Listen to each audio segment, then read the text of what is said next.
tu não acha que existem pais que simplesmente são ignorantes e o tipo de opinião que eles têm sobre as coisas são erradas em relação à realidade? A gente pode usar, por exemplo, um pai que tu entenderia como um pai woke.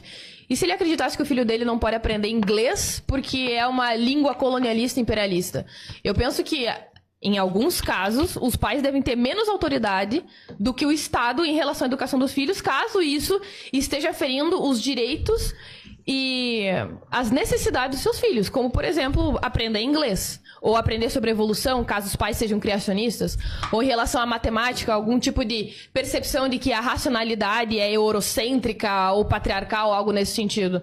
Não significa que, porque são pais, eles são detentores da propriedade dos filhos, como se eles fossem donos dos próprios filhos. Se o filho não tiver a idade, sim, os pais são donos dos filhos. Ah, ok. Então eles são comparáveis a animais domésticos. Enquanto eles não tiverem idade para optarem por conta própria, os responsáveis são os pais. Eu prefiro que os pais tenham a responsabilidade primária sobre os filhos do que um burocrata, do que um político. Que muitas vezes pode usar isso como ferramenta de manipulação ideológica. Você vê a Coreia do Norte, por exemplo, o que eles fazem? Nas escolas, desde cedo, eles manipulam a cabeça das crianças para eles manterem um regime totalitário no poder. E agora eu vou confiar que o tempo todo nós vamos ter governantes bonzinhos, políticos bonzinhos, cuidando da educação das crianças, enfiando a groselha que eles quiserem na cabeça das crianças. E detalhe, esses políticos eles vão ter mais autoridade do que os pais? É isso que você defende? Que o político tenha mais interferência sobre a educação de uma criança do que o pai? Não necessariamente políticos, mas a ciência, quando ela realmente é bem aplicada. O que é a ciência? A ciência não pode ser usada como viés. A ciência não pode ser manipulada para interesses políticos. Claro que pode ser manipulada, mas de qualquer maneira, ainda assim é o melhor método já desenvolvido. O quê? O melhor método? Centralizar a educação na mão do Estado? O melhor método científico é o melhor já desenvolvido para descobrir e investigar a verdade. Ah, tá. Como o exemplo que eu mesmo dei, que você concordou em relação à abstinência sexual, você não pode pegar a partir do conhecimento técnico a respeito dos próprios limites. Você não pode querer pegar uma abstração teórica, uma utopia da sua cabeça e querer impor a realidade. A realidade é que se você concentra esse tipo de poder na mão do Estado, não dá certo. Porque o Estado vai abusar desse poder.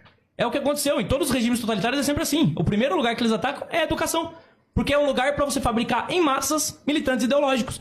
Que foi a grande estratégia da extrema esquerda aqui no Brasil também. Quando eles viram que o campo político estava dominado na época do regime militar, o que eles fizeram? Passaram a ocupar as zonas de influência, principalmente ambientes universitários e escolares. E hoje em dia você tem uma hegemonia em diversos campos da esquerda por conta disso, porque eles ocuparam as zonas de influência. Então, enquanto o Estado tiver essa proeminência, o Estado tiver esse poder de escolarização, de influência na vida das crianças, o Estado vai ter esse poder também de manipulação.